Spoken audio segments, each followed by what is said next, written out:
Hey, what's going on, guys? So today,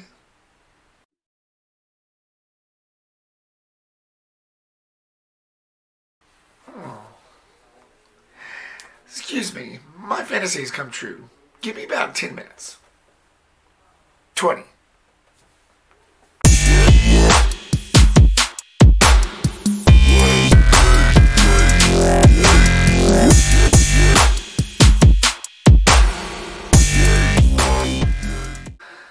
Hey, what's happening, y'all? What the deal is?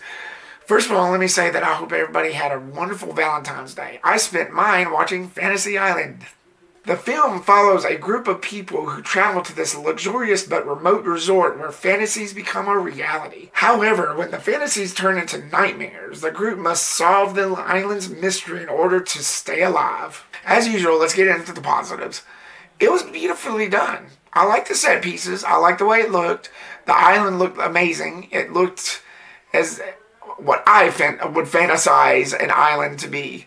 I've never really been on an island myself, but I imagine it would be close to what this film portrayed. It was pretty cool. The film stars Maggie Q, Lucy Hale, Michael Peña, and a bunch of others, which I'll get into later, but the main two characters that I was actually interested in was Maggie Q and Lucy Hale. Maggie Q, she's one of those actors that is not really that well known of. I've seen Nikita, which is a sort of a spy show. Didn't last that long, but she was great in that.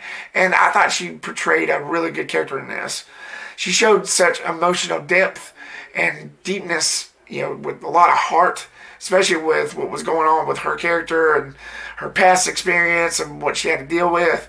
I like the way she portrayed this character. Lucy Hale played the main girl in this, supposedly. I won't tell you what that means because it's a definite spoiler. But she held her own. I thought she did a pretty good job as her portrayal of her character. The story was nice. This is actually based off the 1970s classic show Fantasy Island, which I wasn't really that much of a fan of. I wasn't a hardcore fan. I've seen it in passing. I know who the character tattoo was. I know what that saying was. Don't play, which they had several references of that in this. So I did recognize it right away, so I wasn't completely oblivious to it. But again, I never really watched the show completely. I just watched like bits and pieces of it, so I did recognize some of the references in this film that they actually kept true to the TV show.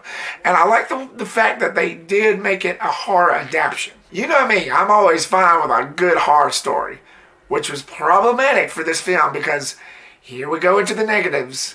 And I gotta say, this is becoming a running theme with horror films nowadays. And I think any critic, which I don't really consider myself a critic, but I think any YouTuber or movie fan such as myself will agree that the jump scares, they don't do jack with them anymore. Hardly. I don't think I flinched once in this film. I didn't get scared. I didn't feel the fear as I was wanting to feel in this film. To me, this kind of played off as more of a dramatic film just between characters. It's sort of character driven a little bit. And yes, the island did play a part in it, but I just didn't get that much. Horror-wise, that is. And the rest of the characters I didn't really care of. There was these two brothers. It was kind of like frat bros or whatever. One was a Chinese gay guy, which I didn't have a problem with. Don't get me wrong. I don't want anybody twisting my words. But I didn't have a problem with that.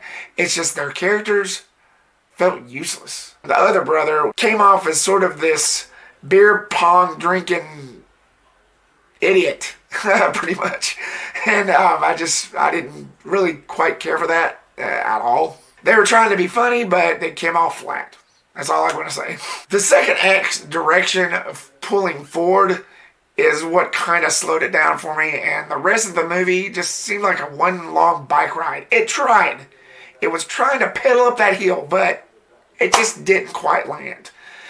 To me, it just felt like a little bit of a cash grab. I wouldn't quite say that all the way, but I don't know, this film just didn't really do that much for me. Going into this, I wasn't really expecting that much. Because again, like I said, I wasn't that much of a fan of the TV show, but I did hear, when I heard that they were turning it into a horror film, a horror adaptation, that's what got me kind of interested. But again, I wasn't really expecting that much. it ultimately failed. So my final thoughts, it wasn't as bad as some that I've seen. I'm looking at you turning in grudge.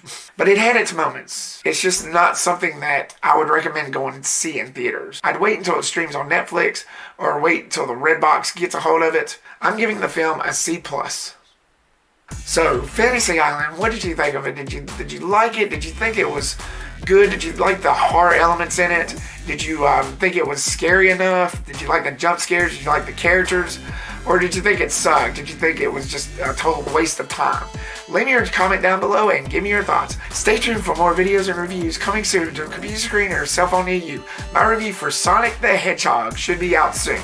I'm really looking forward to that one. I was a definite fan of the game back in the day. Thank you so much, guys, for watching this video. Like, subscribe, and as always, hit every does. Click that bell icon for a future post so you don't miss a thing. Peace, or out.